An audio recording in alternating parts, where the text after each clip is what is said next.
Hello there, and you're most welcome to your number one personality show, Star Chat. You know, many of life's failures are people who did not realize how close they were to success, and then they gave up.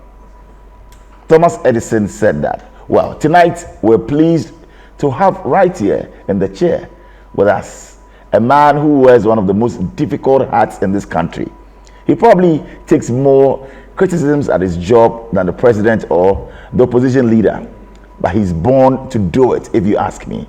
Because with over 35 million people right here in this country, almost always taking a go at him on a daily basis, you know, people love football in this country and they're always at him. But he says he has that head to take on everything. Just a week ago, he celebrated his birthday, born June 9, 1975.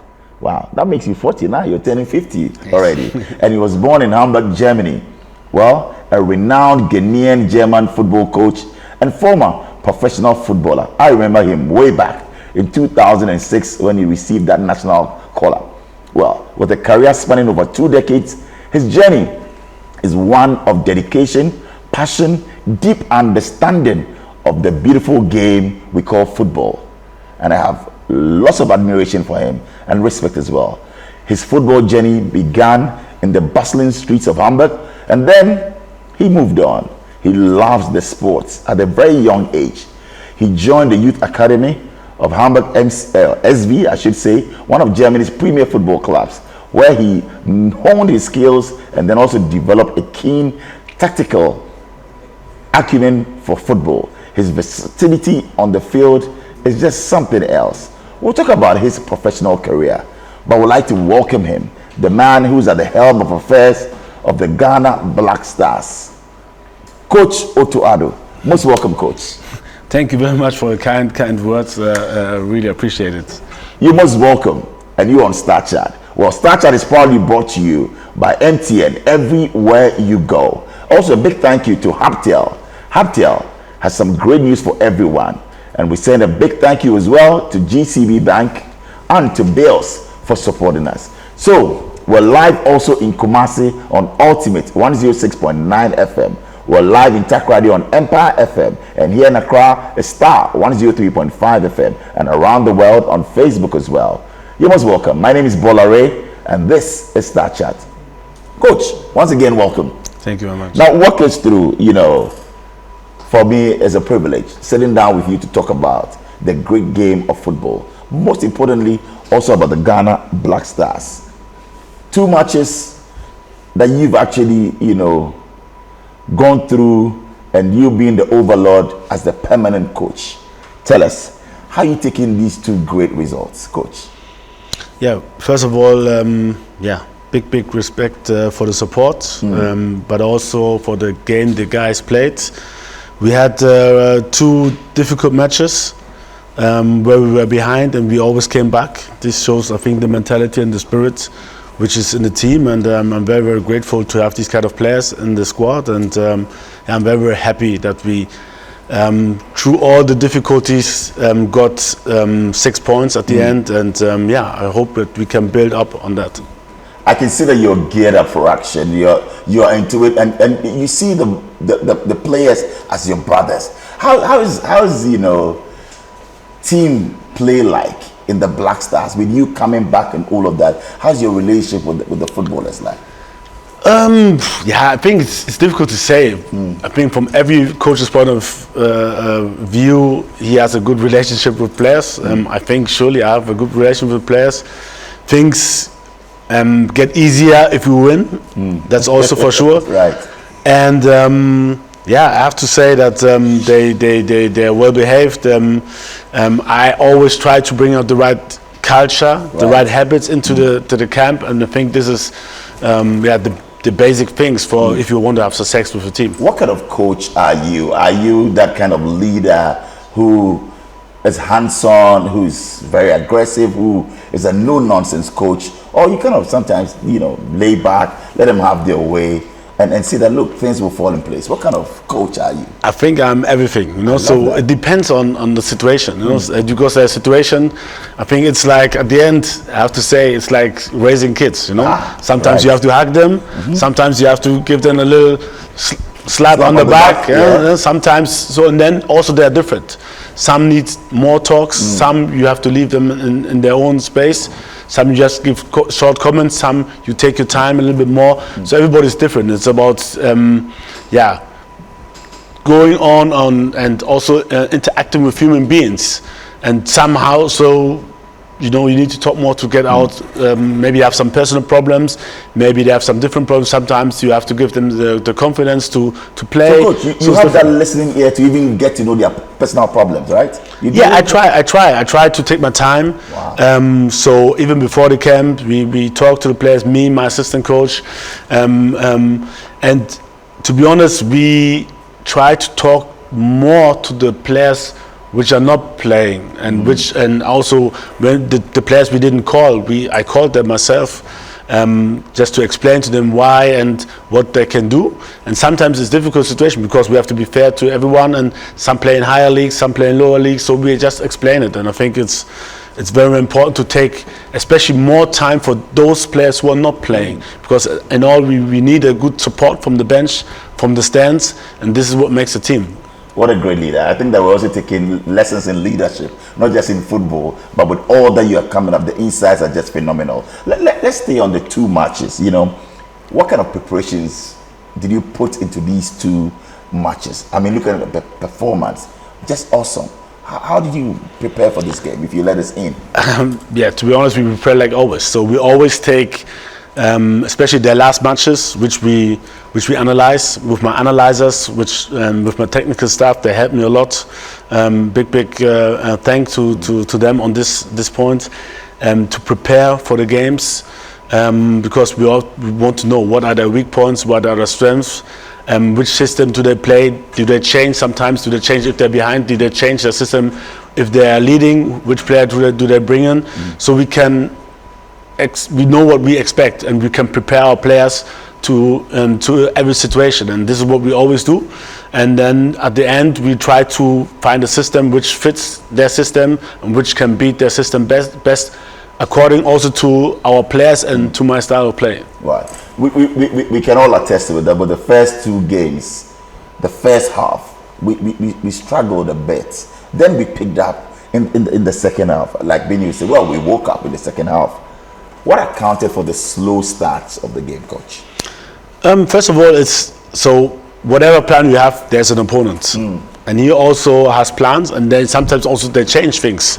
And with Mali, we know what we had to expect. We know that, especially in the center, they're very good. They play with a diamond shape, and it's going to be difficult for our midfielders to shine. So it's more on the flanks, and it took a while. It's also, we have a lot of young players, unexperienced players. They have to adapt to the stadium, to the weather. It was very hot, so it took a time for us to get into the game.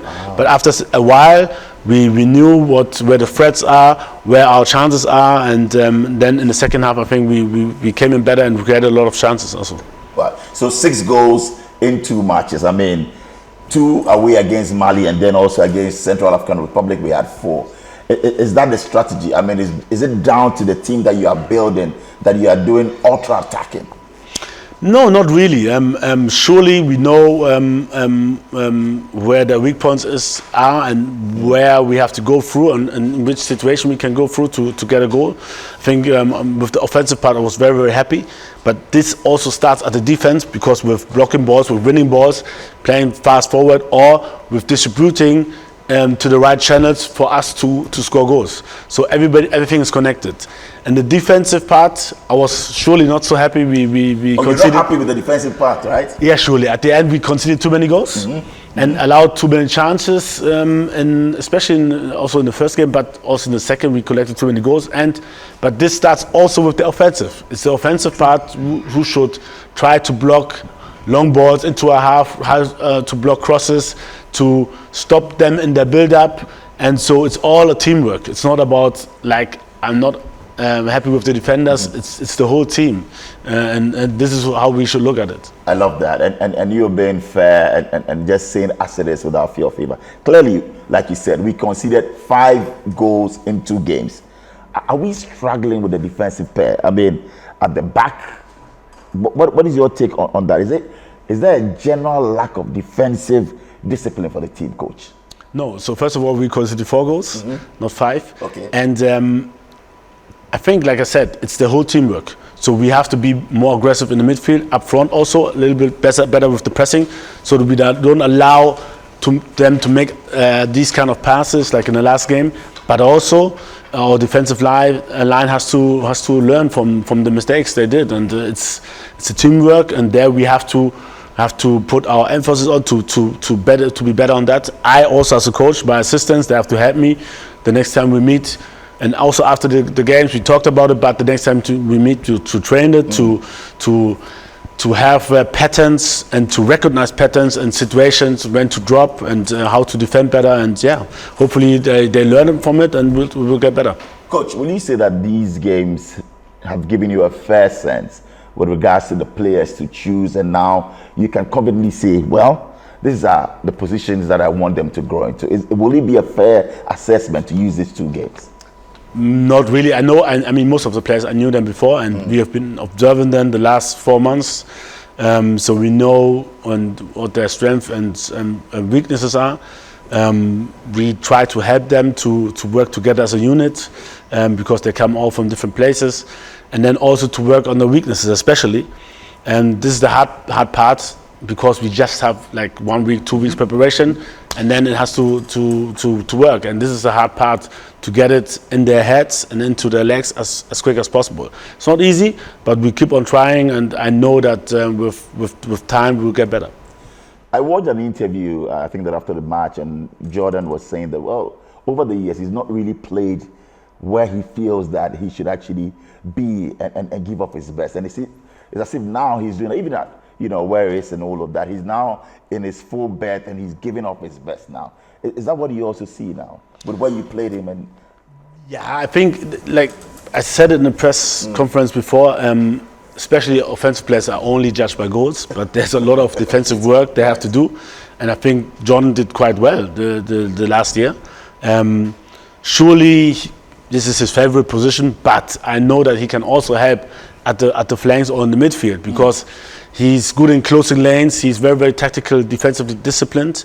He has a good condition, and for that, it depends on the game wherever you need him.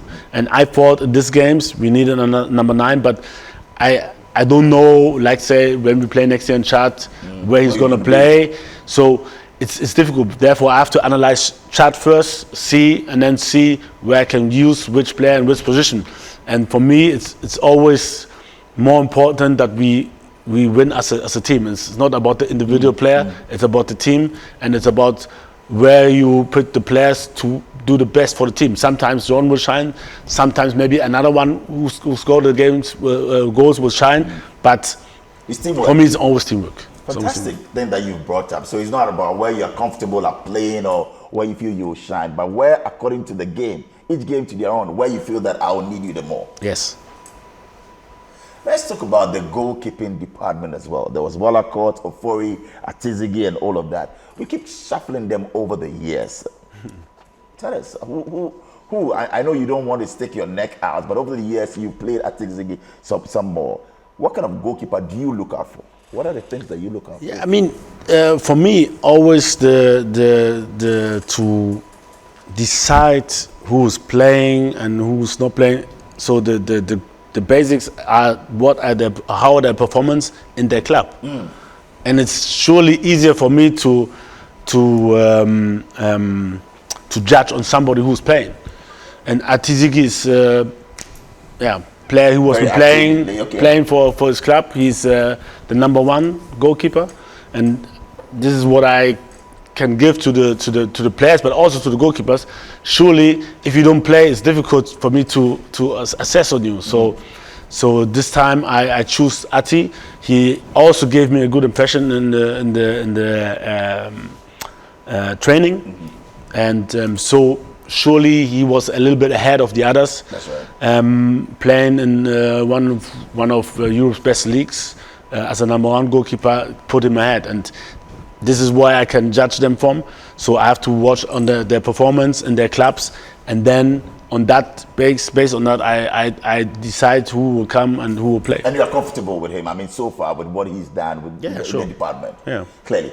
Should the goalkeeper have the ability to be comfortable with the ball at his feet, you know, like we say, and juggle with it, and also help him patiently build play, or he must simply kick along and have the attackers, you know, play to second? Depends on the opponent, depends on the pitch, depends on the what is your table situation. You know, if like we just need 1 point and we are 5 points ahead in the last game, maybe I don't want him to play too much. If we need goals and we need to score and need to play offensive, maybe he will play more. If, let's say, we have an opponent which I analyze and I think they're weaker than us, then we will play more. If they're stronger than us, if let's say we play against, I don't know, Brazil or so, maybe we play less. So I always try to adapt on our opponent and also on what we have. And this decides also the game plan for the next game. Fantastic. And that's leadership, if you ask me. In line with that, leadership is always necessary for, you know, team cohesion, for them coming together. What kind of captain do you look out for, coach? I mean, in all the players and all of that, yes, you need to foster unity, provide inspiration and desire to win. What do you look out for? I think like everybody, if possible, if we want to see everything in a leader, he should take responsibility on the pitch, but also off the pitch. He should be a role model. He should be surely in his position a player which is unquestionable in the squad. So there are so many things. But surely to find somebody who has everything is difficult. And still, if you are a leader for a team, you can also progress in your leadership. And this is where we as coaches want to help our leaders in I don't know, in building their character and giving them responsibility to talk to other players, to be engaged with our plan, and sometimes also discuss things with him, how he sees it, and then also giving him the responsibility on the pitch, but also off the pitch, that everything is disciplined and everything is in order and everything will go the way we want it to go. So, I mean, it's a leader for all. It's not just you being good on the pitch, but off pitch as well. Absolutely. Absolutely. I mean, the dressing room and the character in the dressing room, they decide also, this can decide games. You know? Like when I see the way we celebrated the last goal against Mali, and everybody was happy, even though some didn't play. This is what we want to see, and this comes with to create a certain atmosphere before the matches that everybody knows everybody's important, and this is also has to come from our leaders. Coach Otto Addo, I mean, we salute you for that, for bringing the unity and for bringing the love back in the game. And one thing I also want to pick up with you is how you're able to keep a cool head when there's so much noise around you. For instance, and I'll talk about the man just behind you, Andre Morgan. Is he ever going to come back to the team? Many are asking, and how you're able to even say, I had a conversation with him. I talked him into understanding why he's not with the team. How did you go about it, and how did you also navigate that talk? Yeah, I mean, Andre is a very good character. He's a player I always like to talk to, and surely this was a difficult discussion we had, but surely I had to make it, because when I watched the team, and I'm also thinking forward for the next upcoming 1, 2, 3 years, I had a lot of things in my head, and I discussed it with him. I gave him my thoughts. I don't think it's fair to come out with everything in public, so that's why I have to leave it there. But I think we had a honest discussion. Was it a face-to-face? Did you Yeah, fly sure. there? No, I drove. I drove to Le Havre. drove? Yeah, I drove 7 hours to Le Havre to talk to him, and like I said, I just gave him my thoughts. But like I said, also the presser, that I will never say never. You know, That's right. so there's so many things which can happen, and also depends on his performance and everything. And the door is always open. The door is always open. I would never say never to a player, because things can drastically change, and then we need him. When we need him, I think he's a guy who's always available for us, and he showed so many good games for Ghana. He's a living legend. He's a guy who sacrificed a lot to play for the national team, and we also love, me as a player, I love these kind of players. But surely, not only with him, also with a lot of other players who are not invited, I have to take difficult decisions, and at the end, my job is to do the best for Ghana and to do the best for the national team, and for this I have to take sometimes difficult decisions. So that was your decision. It's not as if maybe some political figures or football administrators were pushing you that they don't pick this player. That was solely your decision. Can you speak to that? Yeah, sure. Sure, it's my decision.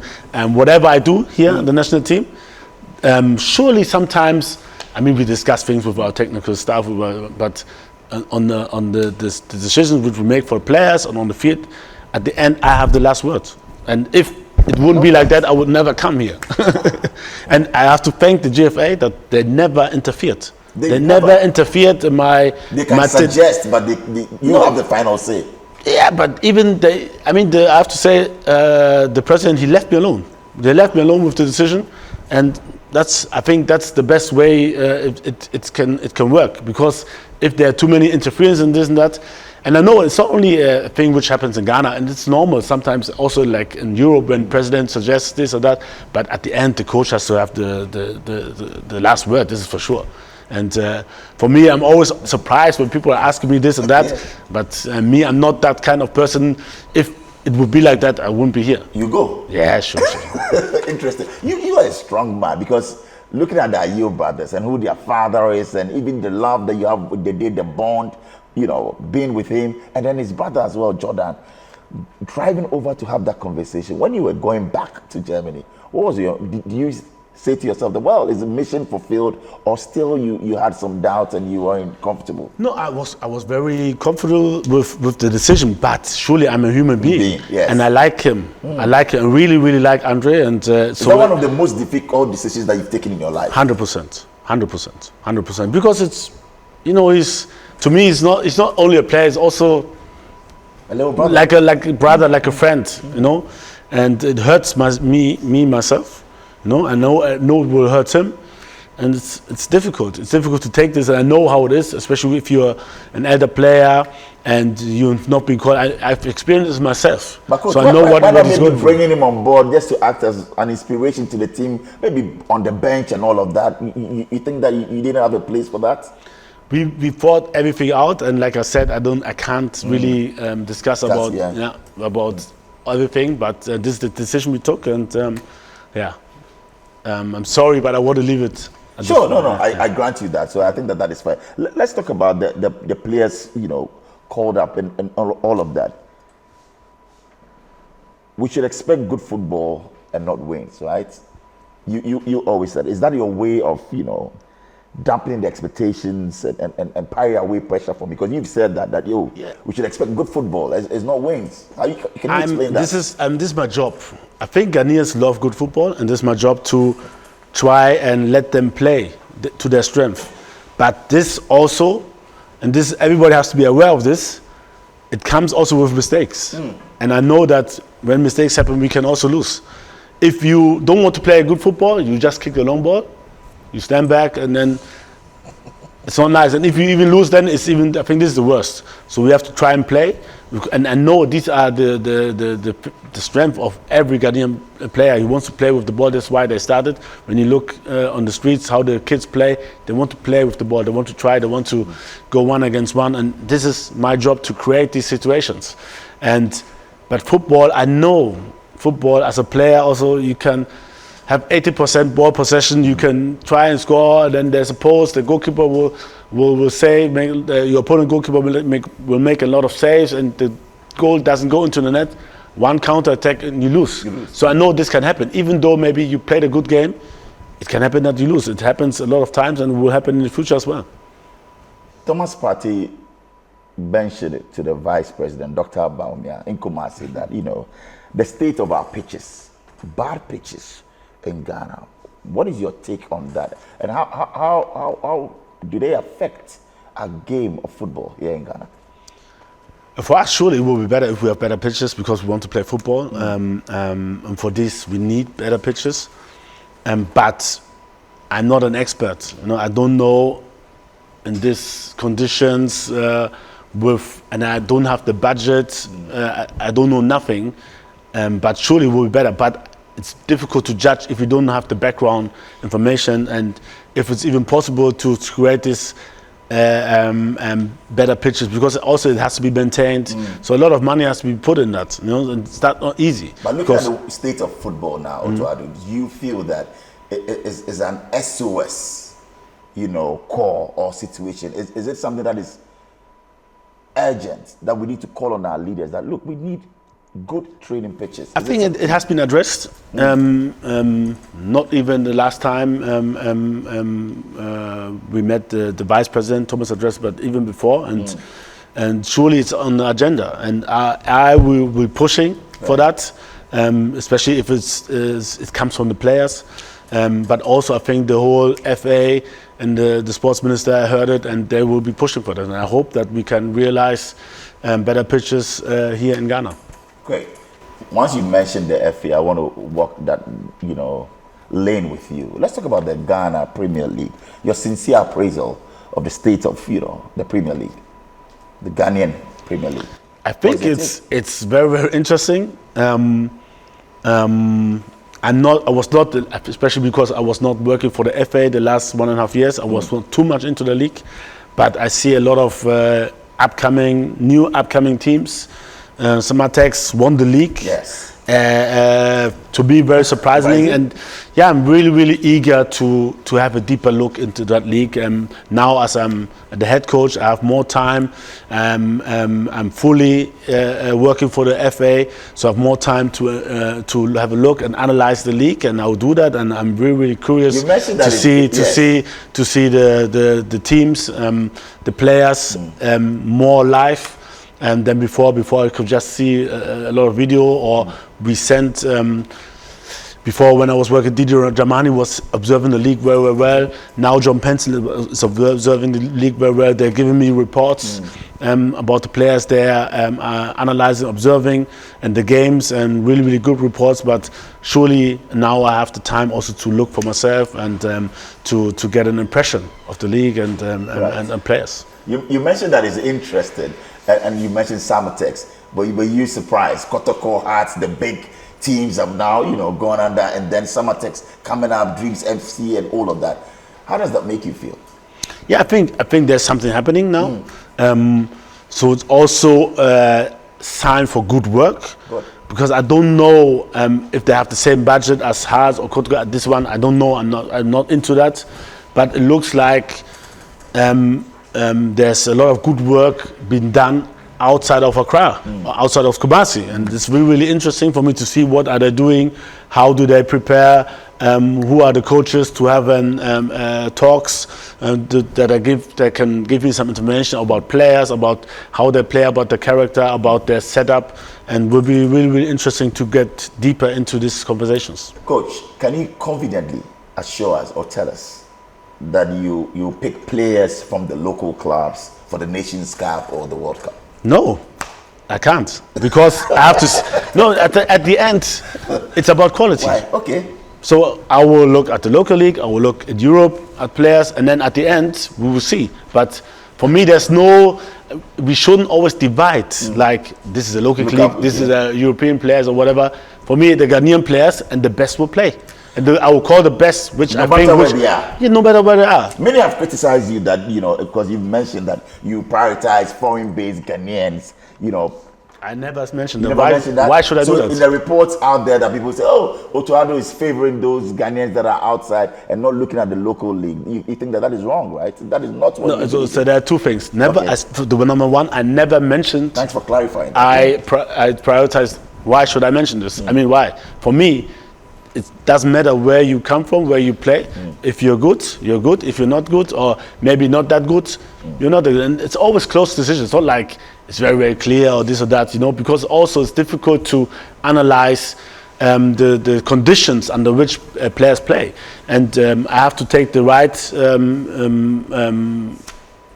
judgment on all the players, and I know how difficult it is to play here in Ghana, maybe on worse pitches and all the conditions with less money and everything. I know, so I have to take all these things in my consideration and about the call for the country. And for me, why should I leave somebody who I think he's better than the other at home and maybe lose a game? It doesn't make sense. Right. So for me, I will take the best possibility for us to win the game. For coach is always the best, and the best is what you go out for. When we put out the flyer that we're actually going to interview you, I got a message, and the person wants to know from you as well that what will it take Ghana to lift, the elusive Africa Nations Cup? Many are saying that, wow, we go out there close to getting, a win and all of that. What will it take? And actually, we got this from Kofi in Koforidua, who wants to know from you. Okay. I mean, it's difficult. I think nowadays everything's on the edge. Ivory Coast, they almost went out of the Africa Cup of Nations. At the end, they won. So you can see, I mean, when you see all the matches, like, you see Comoros, Cape Verde, and now I think last week Benin beat Nigeria, and there's no more small teams, and these people have to understand this. But I think if you have unity in a team, it helps so much, because the most difficult part is to overcome bad experience or losses, and then to stick together as a team, believe in your capabilities and your options to win the next game, and then to execute. And so for us, it's very, very important to create a very, very good team environment, and then to implement our thoughts of tactics into the players, and then to make them believe that it can work. And for this, we need good relationship with the players, but also among them. So it's very, very important to have this and create this, and then you have at least a higher chance to move on and maybe one day win the African Cup of Nations. But it's very, very difficult. Like I said, there's no more small nation. You have to have a lot of luck. But if you work hard, you can also push for the luck. Right. Interesting. You're still on Star Chat, right? You're on Star 103.5 FM. Our guest is the national coach, yes, of the Black Stars. Otto Addo is our guest. And a big thank you to MTN, everywhere you go, and to Haptel, is everything you. Coach, I want to ask you this, and it's been on my mind. Today I have that opportunity. And I want to know if it's a matter of unfinished business. Why do you serve as interim manager, quit, and then you say yes to come back to the same job that you once left? You have the opportunity. Tell us why. Okay. I hope this is the last time I can say this. Yes, sir. So the conditions under which I came the last time were because I had a contract in Dortmund where that they said we will release you to help Ghana to qualify for the World Cup and to go to the World Cup just under the condition that you, after the World Cup, you come back to Dortmund. Oh. This was the condition which I said on the very first day, which the FA know, which I said on the very first press conference, which everyone, this was the condition under which I can come and help. I think we succeeded. We qualified for the World Cup. People were happy. Some people are still not happy, still finding anything, this, that. But we did our job. And that's what it was about. And sometimes I think it's a little bit unfair then to come, why did you do this? It was a clear message from Dortmund. They have me under their control because I have a contract there. Okay. That I have to come back after that, and for me it's very important to have a good relationship with the club, where I played 6 years, where I worked 5 years, which helped me all the time, and to leave them under a good condition. So now, as I had 1 year remaining, I I begged them if I could release me, because the FA called me and asked me if I'm ready, and I said, look, let me clear this out with the club first. They had very good talks. I think Kurt Okreko did a very, very good job in talking to Dortmund and to get me out without paying anything. Even though I had a 1 year more contract till 2025. Yeah, things work out. I could help. I was able to help the team in March for the friendly games, and now I'm fully with the national team since the end of the season with Dortmund. I'm now fully in charge of being a head coach for Ghana, and that's the situation. Fantastic. I hope everybody understands now. They will, surely. And you're a great coach globally. Yes, we can compare it to the best of the best. But tell us about your football philosophy. Which one is winning globally now? And while you're at it, will you say you are that stubborn coach or you're tactically flexible? I'm very, very flexible. Like I said, I always look at an opponent. If my assessment is that they're better than us, then it's maybe more a defensive style. If I see that we're the favorites and we're on top, and we should be on top, then it's more offensively. But surely I like the players to play, to have the ball, to have a lot of ball possession, and to create chances, to score goals. And yeah, but like I said before, everything comes together. So whilst you're attacking, you always need to organize the defensive shape already, so that you don't get caught in an offensive transition of your opponent. So both parts are very, very important. And if we find the right balance, I think we will succeed in the future. But there's still a lot of work to do, as you saw in the last matches. Even though we won, we also saw there were a lot of problems. But yeah, I hope and I think if we work on that, we will be better. Interesting. There's also the new trend now that ex-players, going into coaching and, having beautiful playing parties. Clear examples are the recent, under 17 WAFU team and African Games team and all of that.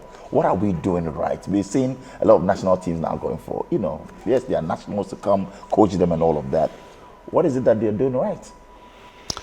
Yeah, I don't have an overview of the other teams, but I think in general, like the FA is trying to implement good coaches who have, like once you have experience as a player, you can better put your shoes into a player, but it doesn't mean that you are a good coach. So you have to be also eager to learn things, to see things from a different perspective. And I think the right mentality is always to be willing to learn.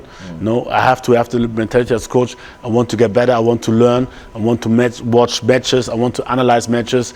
I want to ask myself what I have done better. And if everyone does this, if the coaches does this, and if also the players does this, then we will move forward.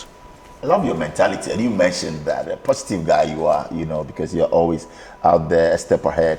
I'm talking about mentality and also mental health. Look, we are with the boys, we know what they go through. You said it is important on and off pitch, and you're doing well, because some might have domestic problems, they bring it onto the pitch or to camp, and it doesn't really help. We've seen now with social media how Ghanaian fans will throw players. Recent point is that of Kudus. And he, of course, he couldn't take it. And it's important that we mention this, because June is men's mental health. A lot of men out there are going through a lot of things. It's not just their field of work. With what happened, and he also went back. Of course, he's a human being, angrily responding and all of that. What have we put in place in camp to help some of these guys? Okay, so first of all, I didn't get it with Kudus. I don't. Oh, you've not seen the tweets and all of that has gone back and forth? No. With fans criticizing him and him responding? Okay, no, I haven't seen. Okay. But what I can say is, I can just, plead everyone, please. You should stay. There's a certain frame which we shouldn't go over. That's right. All the players, everybody, the staff, whatever, coaches, they have families.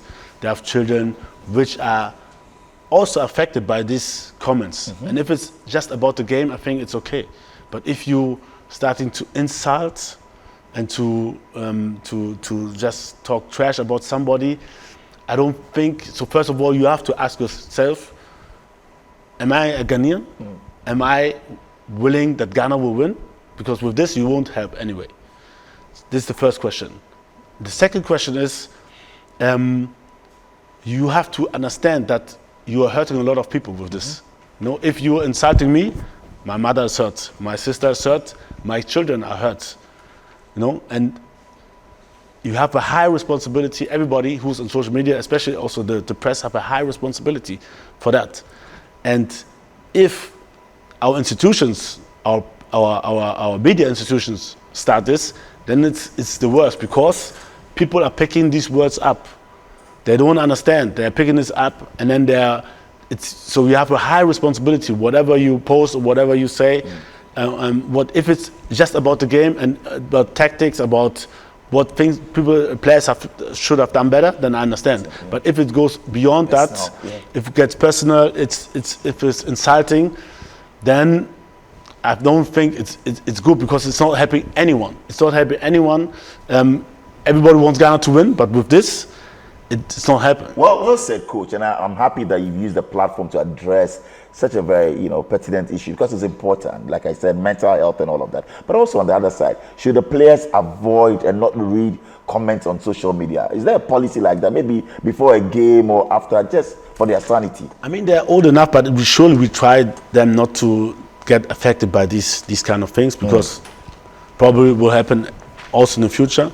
And we always give the advice to listen to their families, to their friends, to listen to us, and this is our backup, because they are there in bad and good times. They were there for the players even when nobody knew them. They were raising them up. They will be there when they are 80, 90, where nobody cares about them. The family and the friends, they will still be there. So this is what gives us the power, to deliver and give us the power to play. And for me, surely it's nice if we win and people are celebrating, but sometimes it's the same people when we don't win. Where do we need them the most? Right. Then they were shouting on us and deciding, but this is not how it should go. And everybody should try to look from a different perspective, to put himself in the shoes. We are all just human beings. We have good days, we have bad days. Surely we always try to give our best, but we are, like I said, we are this. I have the same blood like you. That's right. You will die one day. I will die one day. We are nothing special. I'm not a better person in front of God than you. Right. So we're just normal people. And for this, like I said, we're not perfect. We're not perfect indeed, and we'll be going for that break. But before that, I know Euro begins tomorrow. We have the Euros. And I know where you stand or where you come from and all of that. Is your heart with Germany to say that, well, is that German part of you supporting Germany to win with the Euros? Where do you stand? Yeah, surely. They have difficult times at the moment, or they had at the last tournaments, very, very difficult times. And I have a lot of friends or players which are trained, which are with the team. So I'm, cheering for them. And this is the country where I was born. So after Ghana comes Germany. After Ghana. Yes. Understandably so. So yes, we're going for a break. When we come back, we're here with Coach Otto Addo. We'll be right back. Big thank you to MTN Extra Time. We all have those days when we are low on everything. Energy, time, cash, and even airtime and data. And MTN is here for you. MTN Extra Time is an airtime and data advanced service that allows you to make calls and browse internet even when you have insufficient balance. So that's from MTN. Doing your favorite things on MTN means you don't get interrupted, and also you never go low on airtime or data. So MTN Extra Time, MTN everywhere you go. And some great news from Haptel as well. Sometimes buying your car insurance isn't the problem. It is when you forget to renew it and then you get into problems and also trouble with the police or an accident. Instant car insurance from Haptel is just what you need. It's now on Haptel. Get your instant car insurance sticker at any time. It's simple. Go to haptel.com/app and install your Haptel app, and then also set a reminder to renew your car insurance today. Haptel is everything you. Well, they are launching tonight in the big way, and they are Bill's Microcredits. Yes, great news from them. They are 15 years. They used to be Quick Credit. They've now transitioned. They've moved on as your trusted partner in micro lending. So some great news as well. They are empowering lives and making dreams a reality. Today, we're excited to announce a new age. From Quick Credit is now Bill's Microcredit. still committed to serving Ghanaians and changing lives. Bills is here to show you that everything is possible. Bills, financing your needs. And also, if you want to escape the hustle and bustle and also be in a sanctuary out there, maybe just some few minutes from Accra, then I recommend Deftraco Woodlands. It's a master planned gated community or city, if you want, in Dowenya, just some minutes drive from Central University. It's a 592-acre landscape, and you love the ambience. They are offering service plots, homes in self-sustaining community, and well-planned roads, utilities, and top-of-the-line security systems as well. It's Woodlands by Deftraco. So you can call them on 020-873-2302. That's 020-873-2302. Visit woodlands.deftraco group for more information. And also, we're all saying bye to memorizing thousands and thousands of short codes. Experience an MTN complete one-click access to all MTN services with your MTN app. You can now check your airtime, data, and also your Momo balance. Just buy bundles with airtime from your Momo wallet as well. It's from MTN everywhere you go. And a big thank you to Top Choco. You know, there's nothing more pleasing than Top Choco. You get your spread on bread, and it has the power to awaken your taste buds and make you happy instantly. And that's why I recommend Top Choco, 3-in-1 instant mixed chocolate drink, suitable for preparing both hot chocolates, that's milkshakes if you want, and also cups of delicious hot chocolate. It's from Top Choco. Well, it's chocolatey. It's made with love right here in Ghana. And lastly, let me tell you about the New Force. It's the Save Ghana Fund launched by the New Force. Are you tired of the old political rhetoric? Well, if you believe it's time for change that truly represents the voices of our youth, women, and children, then make welcome to Nana Kwame Bediako, the presidential candidate who's just not promising change, but actively working to make it happen. Nana Bediako is not your typical politician. He's a visionary leader with a passion for making our country better through innovative industrial revolution. So visit www.nkb.com or dial *887 *2024# to donate. That's *887# 2024 to donate. Well, go out there. Is the Save Ghana Fund by the New Force. Welcome back to Star Chat with me, Bola Ray, and Coach Otto Addo. Welcome back once again. Before I get into your personal life and all of that, I know you've scouted and coached some of the top footballers in the world. I can refer to Haaland, to Sancho, to Bellingham. How much of a success in a career for a talented footballer is down to personal effort of the player? Okay, first of all, the only time I scouted in my life was 2014, where Kwesi Appiah asked me if I can help him to scout Germany. That's 2014. 2014. So I helped him to prepare for the German match at the World Cup. And then also during the World Cup to scout for the opponents in their group stages. Right. So other than that, I never scouted. Okay. So I trained these players. I trained these players. Yes. So this is my job prescription in Dortmund was to guide young players, to train them, and then also to analyze their games individually and then talk with them individually after each and every game what they can do to improve. Right. So I work with these players and I guided them and I tried to... So you trained and coached them, but you didn't Yes. scout. Wow. No, yes. And these are top players out there. How do you feel, seeing them play, being out there? What kind of joy do you derive from that? How No, do you feel? I'm very, very happy for them. First of all, they're good characters. They have a mentality of, in a young age, which I haven't seen before, especially like guys like Jude Bellingham or Erling Haaland. They always want to train, they want more, they want to improve every day. They take the criticism so that they can get better, and then they take it and then they implement it into their game. And that's what making them better, because they want to learn, they're eager to learn every day. They do more than all the other players, and that's why that's that good. They do more. That's some keywords in there that you have to go the extra mile, be more and be, beyond average. Now let's get to meet you and know, at what age did you notice that, look, football is my calling? And yes, you had the passion for it, but at what age do you say to yourself, I'm going to be that great footballer and I'm going to push for that? I don't know.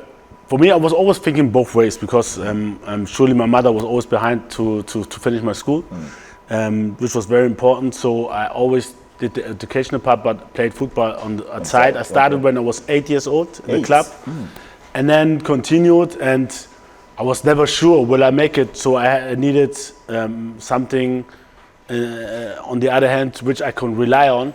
But finally, I made it, and I was very, very happy that I could put my studies to the side and concentrate on football. So if not as a footballer, you would have been what? What career path were you? So I was studying sports. So and I wasn't quite sure which path should I go. Maybe I would have been a journalist like you. Oh, a journalist, not a footballer. Otto Addo would have been a journalist. Maybe. Of course. And you have everything, the voice, the looks, and all of that. And your fashion sense, we'll talk about it as well. You're a great dresser. You take it simple and classy, and all of that. So were you at a point caught up in becoming a footballer, or maybe dropping out? How was school like? You started schooling in Germany. Yes, so I mean there were downs and ups. I was physically I was not strong. Okay. So I mean this helped me to identify spaces and not to go too much into the duels.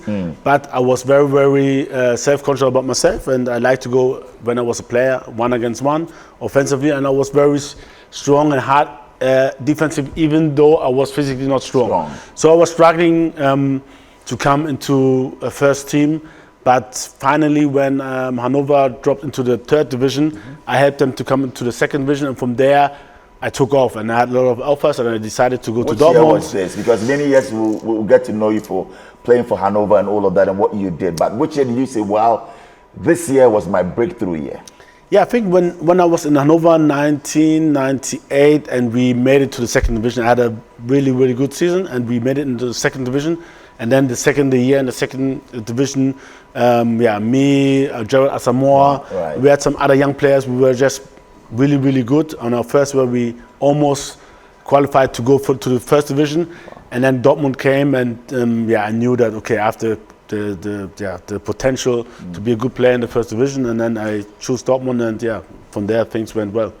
Certainly, from there you started, going up, and with Dortmund, that's why you have that affinity or that love for it. But the call to play for Ghana, we all know you went in there 2006, the World Cup, and it was in Germany, by the way. I remember Germany 2006. Walk us through the first time you receiving that call, or you being told that you're going to play for your nation. Was it a difficult decision to Ghana, Germany, to say, look, I'll play for my motherland?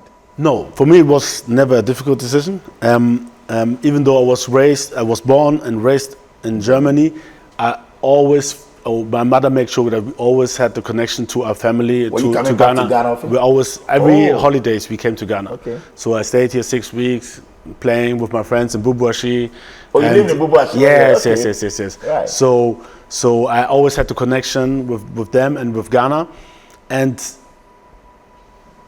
strangely, I mean, maybe not strangely, because in Germany, in general in Europe, if you're living there as a black, you don't always feel welcome. There are a lot of nice people, but you always feel that some people, they don't want to have you here. It's racism. It's there. So I never felt like a German. Because even when you go to a shop, even being born there and schooling there, because everybody will look at the color of your skin. Sometimes with a bad intention, sometimes even not with a bad intention, but even when you want to go and buy something, or when you want to get something, it's always more difficult as a black than being a white. So I never really felt as a German, because I always saw myself on how the people were looking at me. So when they were looking at me, they were saying, "Oh, where do you come from? You're a foreigner." Blah, blah. Meanwhile, I was born there. So I always felt like a Ghanaian. Right. So for me, it was never a difficult decision. I think my first time was 99. I got a first call. I was playing with Hanover in the 2nd division, and I was so happy that they called me, and for me it was never a discussion, because I always felt like a Ghanaian. And that's how people saw me, and that's how I felt. And when I was walking the streets of Accra, I was just, I was just one of everybody. Nobody was looking at me strange or whatever. So I always felt like a Ghanaian. Wow. You played in first World Cup appearance, for Ghana, 2006. Share with us some of the fond memories. Here you are, a German. World Cup is in Germany, and you're playing for your nation, Ghana. It was like a dream came true. I think after winning the German championship with Dortmund, this was, I think, my biggest achievement. I was really, really honored and blessed to be called to a World Cup with Ghana in Germany. This was, a special moment, very, very special. I really, really liked the World Cup, and like I said, it was a big, big blessing for me to take part in this World Cup. Your parents and all of that, especially your mom, getting to know that you've been called to play for the national team, and here you are in Germany as well. What was the reception like? What was family saying? Walk us through, go back, many years and recall those great memories. What was it like, you donning the jersey of Ghana? Yeah, it was a big, big, big honor. Everybody felt so proud, and my mother was proud, and I was just happy, for her to see me wearing the Ghana jersey, to give back this love. Everybody, as all the parents, parents are struggling to raising children up. So if children can make them happy, then this is the biggest gift you can give to your parents or to your mother. And I just love her seeing me in that jersey, and it was an incredible moment. Incredible indeed, an exciting moment. We came close to the quarterfinals for the World Cup. I remember I was in South Africa as well and watching Ghana play, but we lost out in the quarterfinals. That's the closest that we've gotten to, ever. As head coach of the Black Stars, can we dream of Ghana lifting the World Cup? And be sincere with us. What are your thoughts? Dreams are always good, I think. But are we there yet? But realistically speaking, I think the best is if you take step after step. It doesn't make sense to talk about the World Cup now when we are struggling to qualify. Like 2 weeks ago, we were on the 4th position. Now we are in a good position, but there's still a lot of work to do. So we have to take one step after another. You think it's still shaky for us to get to USA? Very, very. If you see the other results, Mali plays 0-0 against Madagascar. Mali has a top team, and then you can predict that it's going to be tough against whoever we play. The results are very, very close, and the teams are close to each other. Everybody has good quality, and everybody can beat everyone. So we have to work hard for each and every game to fulfill our aim. Interesting. And USA is a big deal for Ghanaians. I remember in Kumasi after the win, everybody shouted USA. And at the press conference, somebody asked you, and you asked the question again, that because you didn't get the input of it, because Ghanaians are excited that they are going to the US. Well, they have other mentalities. How much of that do you carry as a coach to know that, look, yes, it's about football, but people also want to have that experience and be out there in the USA, so you have to do all? Yeah, so first, we start again. We need the support. That's right. So it won't help us, even if we play bad, to insult this player, this, that. Why? Support. For what? If you want Ghana to fail, then you can continue. If not, I beg you to stop, because we need all of you to be behind us. And especially when there are bad games or whatsoever. But now, for me, it's not understandable. We won. Everybody should be happy. We shouldn't be talking about this. But we need the support of all Ghanaians. And with this, the players will be more comfortable, and then they will play better. Interesting. So the players are also, like you said, yes, they are human beings. What we say to them gets to them as well. Kumasi or Accra Sports Stadium, where do you think that we normally get that support? And the players, you are with them, you also experience it. The atmosphere, the support, the fan base. Will you choose Kumasi over Accra any day?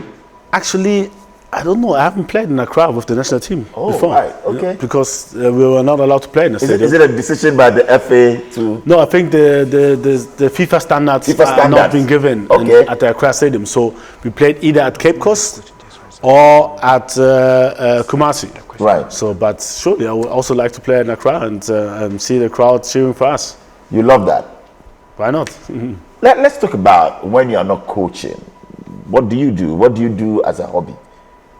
How do you relax in your free time? What do you do? To be honest, I don't relax too much. You don't. You don't have time for yourself. I was working since after I stopped playing. I went straight into the coaching. I was coaching Germany, Hamburg under 19 team. From there, I went to be assistant coach in Denmark at Nordjylland, and then from there I went to Mönchengladbach, and then from there to. So I never had really off time. But if I have off time, I like to play basketball. Oh, you play basketball. I like to read. So anytime I get the opportunity to read, I'm on the plane or whatsoever or traveling, I like to read. So you don't have fun time at all? You're not the type that will go to maybe a nightclub, a disco. You don't go to parties? Surely I also go to birthday parties or so, but you know, at my age, you don't do this out. Sometimes you go and eat somewhere or at the bar or something, but not really. clubs. You just don't do that. But I like to read, and it gives me joy to learn, to get something out of a book, to implement it into my thinking, into my leadership, into my game. So I love football-related books where I can learn much more about the game. Sharp guy, interesting guy, I must say. But I have some breaking news for us as well. Your former colleague, you know, Edin Terzic has just resigned as coach, yes, or you know, manager for Dortmund. Does that come as a surprise, you know, to you? Are you surprised by his decision? Not really, because we talked about it a lot. Oh, really? So you knew that this was coming? Actually, I was trying to convince him to stay. But I know that he was in doubt. Okay. And it was a very, very tough season, with ups and downs. And yeah, like we said before, it's not easy for a coach, for players. Wow. And sometimes, at the end, he has to decide for himself. And if you take that decision, so it doesn't come as a surprise to you at all? Not a big surprise, because I know he had this in his mind. But I was hoping that he would stay and help the team to proceed further. You're married? Yes. Oh, you're married. How many children? 3. Oh, 3. You've been busy. Yes. Are you done or you want to have some more? No, I'm done. You're done? Yes. So you have a boy, 2 girls? 2 boys, 1 girl. Wow, just like me. Fantastic. The boys are first? Two boys first, and then the last girl. Yes. I think we share a lot in common. Okay, there. right. That is great. But what kind of father are you? I mean, yes, you are busy, working, you don't even have time to engage in hobbies. Yes, you love to read. But with the family, what kind of father are you? Are you a family man as well? Yeah, sure. I mean, to be honest, the last 10 years, I wasn't much at home. So I have big compliments to my wife, you know, for you know, clearing all the problems, taking care of the kids, of everything, to backing me up, you know, in good and bad times. That's right. And but yeah, when I'm with the family, I try to put my phone away, try to take the time to go to and play with the children. The boys play football, so I try to attend their training, to watch their games. And my girl plays tennis, so I also watch how she plays, bring her to the training if I have time. And if not, I want to use the time I have. Every time I want to use it with the family, to go out and eat with them, to just go to an amusement center or whatsoever, you know. You wish you can do a lot more with them. Like you said, you're giving your wife the credit. Past 10 years, you've been in and out and busy with work, but she's been there as a pillar for the family. You wish you can do more with the family, right? Yeah, sure, but you know, I have a profession and she understands it, and so you have to find the right balance for sure. Any of the boys taking after you? Yes, you're saying they are going for football training and all of that. Surely they want to play professional football. Yeah, but school comes first. Oh, school comes first. 100%. You will support and push them to say, well, yes, school first, but football, I support you 100%. 100%, yes. Yes. Interesting. And what will that favorite meal be for you? Which food do you like best? And can you cook it?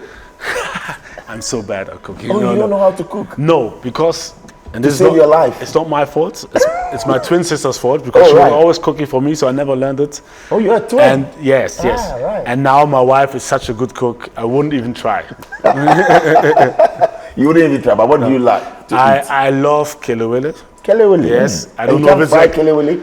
I think I could, but she's doing so well. So Okay. you know, I don't like try and error when it comes to eating. So I just give her. Wow. Yeah. Wow. And then also, I know, like I said, you love Ghana and everything about it, the culture, the music, the people. 3 Ghanaian songs that will be on your part for you and you love to listen to. Any Ghanaian musicians or songs that you love? Do you keep up with the trends? Yeah. I mean, like, this is also the good part. I learned so much from the players, and then also, I mean, the joy. This keeps you young, you know, being with players. There's 3 so. Ghanaian songs or I musicians mean, that you know. I'm a big fan of Shatawale. Of Shatawale, okay. Any day, anytime, okay. So Shatawale 1, number 2 will be who? Mr. Easy. Mr. Easy. Right. Third one will be. Oh, let me think.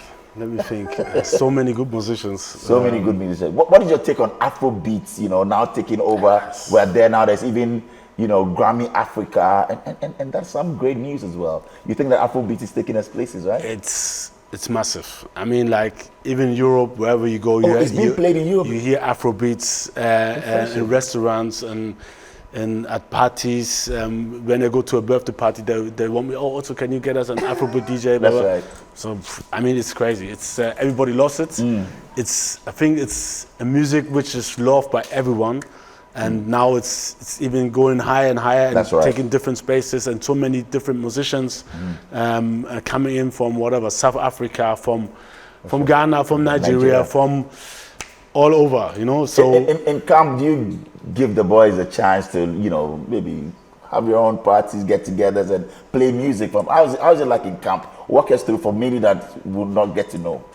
So I mean, this is for us, it's normal, and this is also like a little bit difference of like being in an African or Ghanaian team than being in a German team. Like there's music, the boys they sing in the bus before the match.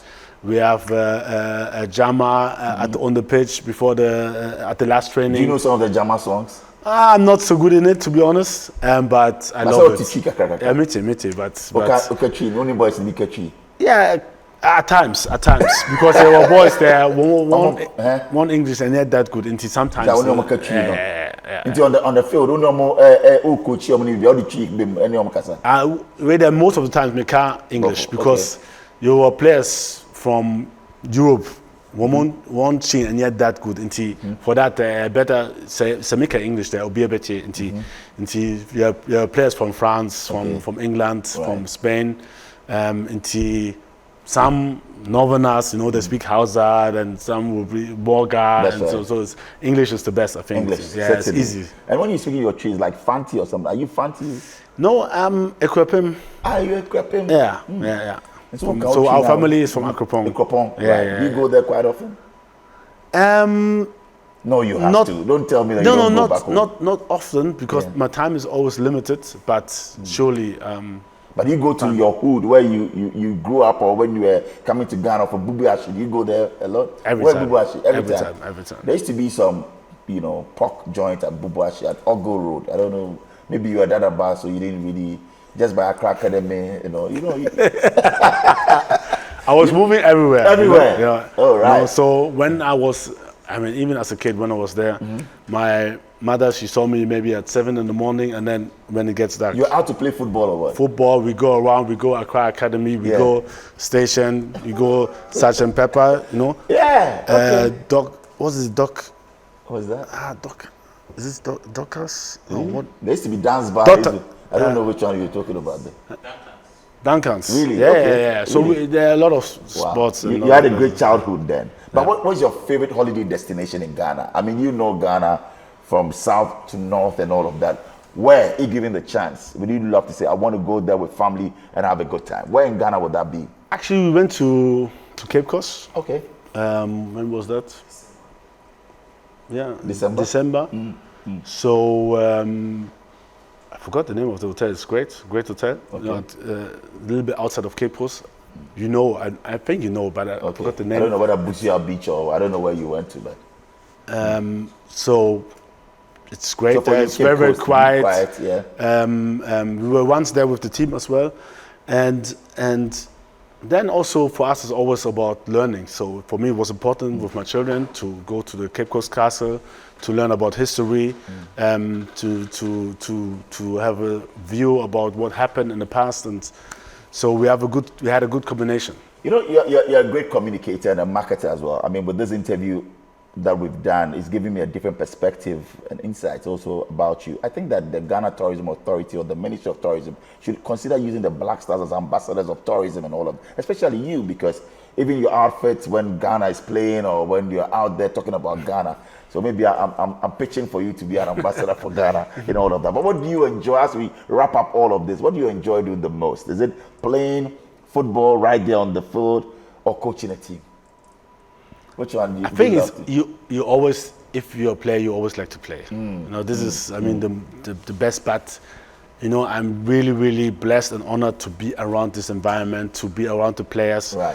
to like, I mean, this keeps you young and fit, and to watch football and to also give them something to learn and to learn from, and then give them advice to see people getting better.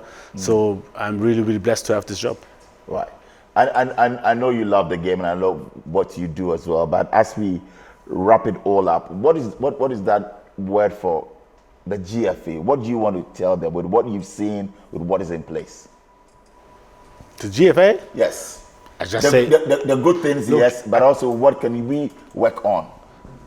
So the good thing, I mean, first of all, I'm thankful. You know, against, like I said, I don't read and hear everything, but there were a lot of people against me. You know, okay. Right from the start, right, without me stepping even one foot into the GFA, okay. And against all odds, they hired me, and we succeed. The people who are against me, after we qualified, they didn't even come out to say, "Oh, we were wrong." So, but I don't care, you know, really don't care. So, GFA was brave to take this decision. I'm happy to be back. Like I said, big thank you. The way also the fans supported us, they helped us in our last home match. Really massive. Right. We were 2-1 behind, but they were cheering for us. They were just pushing us, and this is how it should be. And I think the GFA did well in creating these circumstances. So for you, you like to say a very big thank you to the GFA for supporting you when many were against you and saying all sorts of things. But also, if there are two things you want the GFA to work on, what would those things be? I think in general we but in every part of even of me, I have to improve. They have to improve. We have to look about things which we can improve. Like we have what? We have to push for it. I think like Thomas said with the pitches, but we'll try. We try, and I know it's not easy. It's not easy, but we still have to push to try to better the circumstances in which we're in. I mean, there are also, and there we also, I think it's not about the GFA as such. We need the nation to back up a lot of things. For me, the ideal would be to have a GFA academy, you know, where we can train, where we can sleep, where like youth national teams can come. This would be my dream for the future. That's a good call, a GFA academy. But it comes with the budget will be high, resources, and I don't know if it's possible, but I know that there are plans, they are thinking, but to do this, it takes time and a lot of money, and this would be my biggest dream. Biggest dream indeed. And now that your friend has resigned as manager or coach of Dortmund, in the near future, would you love to coach that team? Yeah, you know, this is, like I said before, surely I have aims in the far future, but I think as a coach, as a player, it's so important to have short-term goals, and the others doesn't help, you know. So for me now, it's all about Ghana.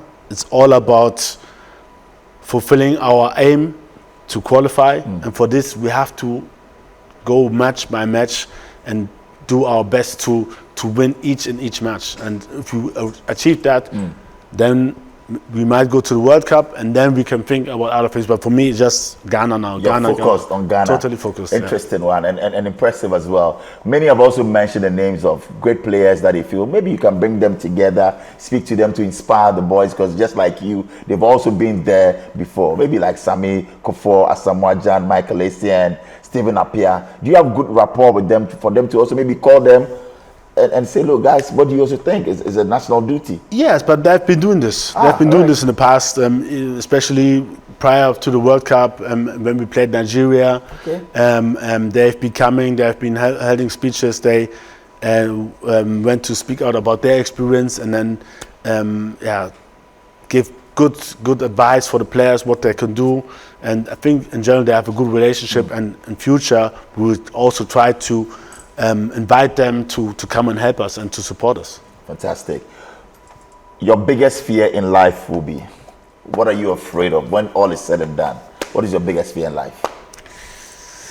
I don't fear, to be honest. Oh, really? No, because even to be alive is a blessing from God. You know, so we should be thankful. So what happened to my life so far, I mean, I can just be thankful to God for giving me this opportunity. And what should I fear? I don't know. You know, I'm having it better than so many other people, and you know, so when people talk about fear, also, or like let's say we are stressed in the game, and I think you have more stress if you don't know what to eat tomorrow. You know, so for us, this is compared to this, it's nothing. You know, so I love the mindset. So I don't know. There's to the young Otto Addo watching you. 15, 16, perhaps 20, says, I want to be like this man. 3 things that you tell that person out there, the youth out there, that look, do this and keep your head straight. What would that be? That word of advice would be what? 3. So I think before I said something about Germany, like I thought about myself, how people perceive me. So the number one thing is like, be your own master. You decide who you are and what you are, and you have to put it in work. You have to work. If somebody's doing the same work, you have to do it double, better. If you want to achieve something, you have to work. And it's not about slogans or saying it. It's about habits, and habits and a certain culture. Habits and culture of respect to everyone, and you will get everything back. In German, there's a speech. If you I don't know if it's in English. If you try to dig, let's say a hole for somebody to fall in, you might end up falling in that. Yes, so don't do this. Evil. No, don't do evil things or say negative things about somebody you don't know or whatever. Don't try to really be you, to help others. If you help others, automatically God has made the world like this, it will come back to you. So this is my advice. It reminds me of a song. It said, do good and good will follow. Yes. You know, if you do bad. Anyway, so it's now time for our mystery question, where you get to pick one and then read it out for us. Okay. So let's see what you have for there. Yes, what do you have in there? What do you have? Okay, would you love to be the head coach of Dortmund Football Club in the future, and what will success mean for you? I think that you answered that for us, earlier. So okay. You did answer that for us. So maybe we'll move on to the next one, which is? Who is your greatest African footballer of all time? That's right. Oh, I like that. I like that too. Who? The greatest African footballer of all time, Otto Addo. I have to mention 2. 2. Okay, we'll grant you that. So for me, it's Abedi Pele and George Weah. And George Weah of all time. Yes. Why? Yeah, because I like the way they played.